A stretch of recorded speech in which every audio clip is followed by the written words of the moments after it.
بسم الله الرحمن الرحيم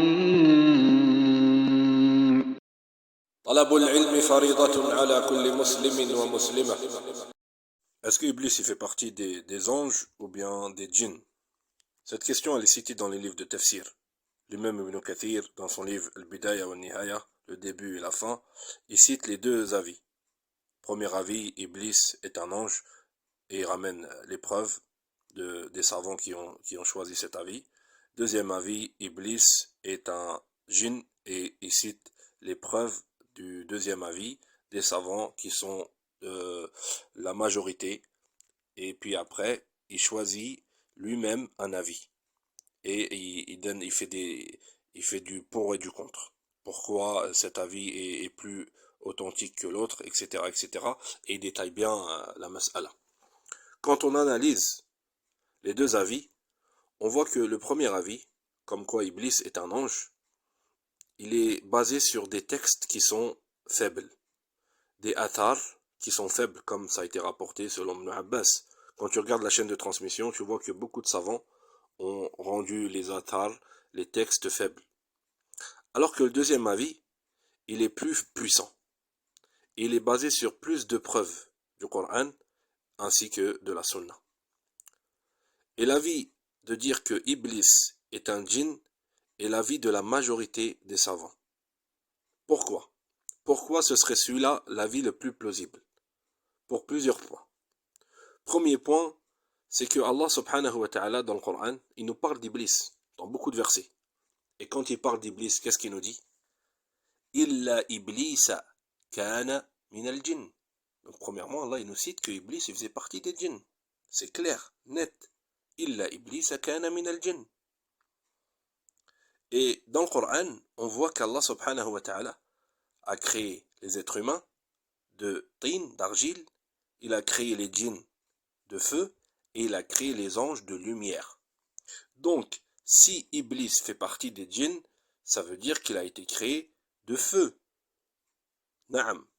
On voit dans un autre verset, quand Allah demande à Iblis pourquoi il refusa de se prosterner devant Adam, qu'est-ce qu'il répond Iblis? Il dit Khalaqtani min nar wa khalaqtahu min tin. Il dit moi ana khayrun min, je suis mieux que lui en parlant d'Adam. Je suis mieux qu'Adam. Pourquoi tu es mieux que lui? Khalaqtani min nar wa khalaqtahu min tin. Donc j'ai été créé de feu. Autrement dit, s'il a été créé de feu, c'est qui a été créé de feu? C'est les djinns. Donc ça veut dire que lui-même sait qu'il fait partie des djinns. La deuxième preuve qui nous prouve que Iblis n'est pas un ange. Troisième preuve, c'est que Allah subhanahu wa ta'ala, quand il nous parle des anges, il dit sur eux La ya'asuna Allah ma amarahum wa yaf'aluna ma yu'marun. Et il dit dans un autre verset que les anges ne sont jamais touchés d'orgueil. La yastakbirun. Les anges, ils désobéissent pas et ils obéissent aux ordres d'Allah et ils sont jamais touchés d'orgueil. Quand il parle de Iblis, qu'est-ce qu'il nous dit sur Iblis? Wa idh qulna lil malaikati isjudu li Adama fasajadu illa Iblis. Qu'est-ce qu'il a Iblis? Aba, il a désobéi. Wastakbara, il a été orgueilleux. Wa kana min al-kafirin. Donc, Iblis, il a désobéi. Et est-ce qu'il s'est soumis à l'ordre d'Allah? Wa idh qulna lil malaikati isjudu. Les anges, ils se soumettent à son ordre. Ils obéissent. Allah, il ordonne, les anges obéissent. Alors que Iblis, non. Pourquoi? Parce que c'est pas un ange. Il fonctionne pas comme les anges. Les anges, Allah, il leur donne, ils obéissent. Alors que les djinns désobéissent. Ainsi que les êtres humains. Les êtres humains tombent dans la désobéissance. Allah ordonne, il arrive qu'ils obéissent, et il arrive parfois qu'ils désobéissent. Alors que Iblis désobéit tout le temps. Donc, ça prouve que Iblis n'est pas parmi les anges, car il désobéit, il ne se soumet pas aux ordres d'Allah, et il est orgueilleux.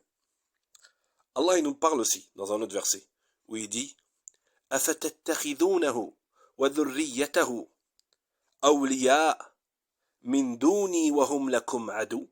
Est-ce que vous allez prendre Iblis ainsi que sa descendance comme alliés en dehors de moi, alors qu'ils sont pour vous des ennemis? Donc Iblis, il a une descendance. Naam.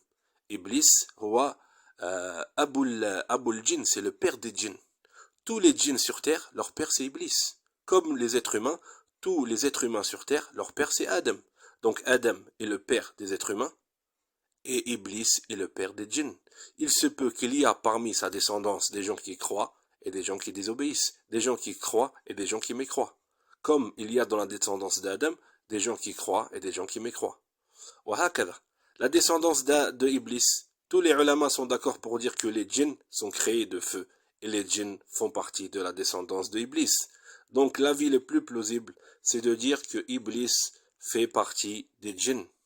وقل رب زدني علما